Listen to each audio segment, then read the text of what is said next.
अब तक 12 लोगों ने चांद को करीब से देखा है, लेकिन इनमें से ज्यादातर चंद्रयात्री चांद की उजाड़ और वीरान जमीन देखकर हमेशा के लिए बदल गए। कोई डिप्रेशन में चला गया तो किसी का पत्नी से तलाक हो गया, कोई रहस्यवादी हो गया तो कोई एकांतवासी हो गया।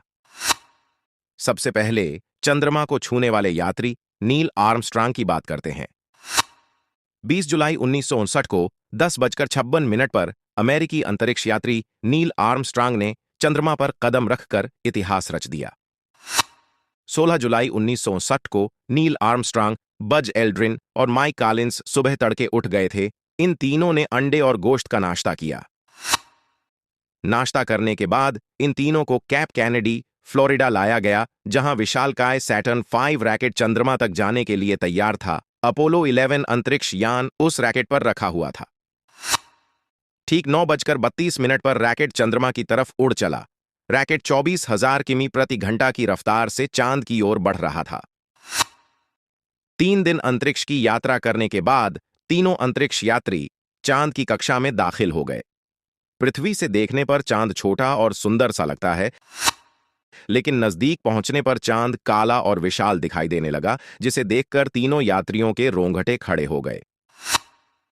चांद के कक्षा में सफलतापूर्वक स्थापित होने के बाद नील आर्मस्ट्रांग और बज एल्ड्रिन ईगल नामक छोटे से यान में सवार हुए और स्पेस सूट पहनकर चांद पर उतरने की तैयारी करने लगे। चांद की सतह पर जैसे ही यान बढ़ने लगा, छोटी छोटी पहाड़ियां दिखने लगीं। नील आर्मस्ट्रांग को लगा कि ईगल यान इन पहाड़ियों से टकराकर क्रैश हो जाएगा, लेकिन दोनों यात्रियों की किस्मत बुलंद थी और उनका यान नासा द्वारा निर्धारित स्थान से 50 किलोमीटर दूर शांतिका महासागर नामक स्थान पर उतरा।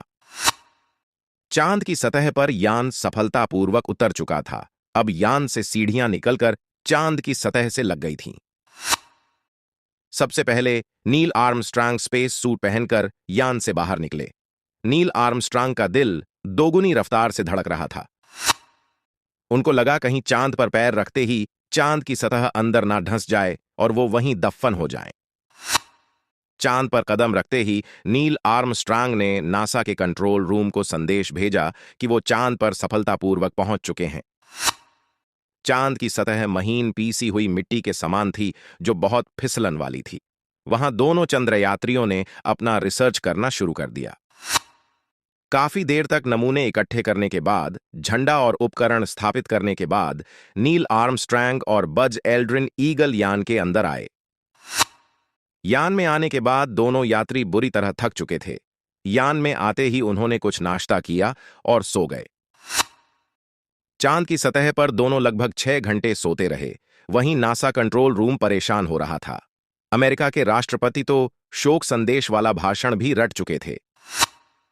आखिरकार दोनों की नींद खुली तो वापस पृथ्वी पर चलने के लिए दोनों तैयार हुए। नील आर्मस्ट्रांग ने देखा कि ईगल यान को चलाने वाला स्विच टूटा हुआ है। अगर यह सही नहीं होता तो वे दोनों चांद पर ही रह जाते। नील आर्मस्ट्रांग ने पेन की सहायता से स्विच को सही किया।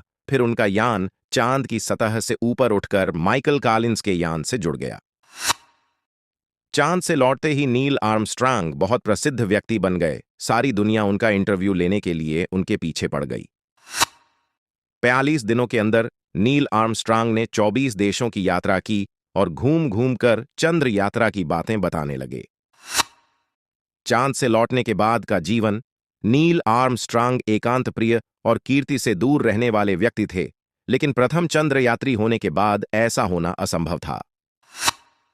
नील आर्मस्ट्रांग ने विज्ञापन करना और समाचार पत्रों को इंटरव्यू देने से मना कर दिया।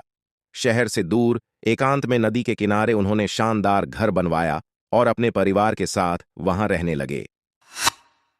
नासा ने 20 साल बाद एक कार्यक्रम किया, लेकिन नील आर्मस्ट्रांग उस कार्यक्रम में शामिल नहीं हुए। शायद चांद के वीरान वातावरण ने नील आर्मस्ट्रांग को एकांत प्रिय बना दिया था।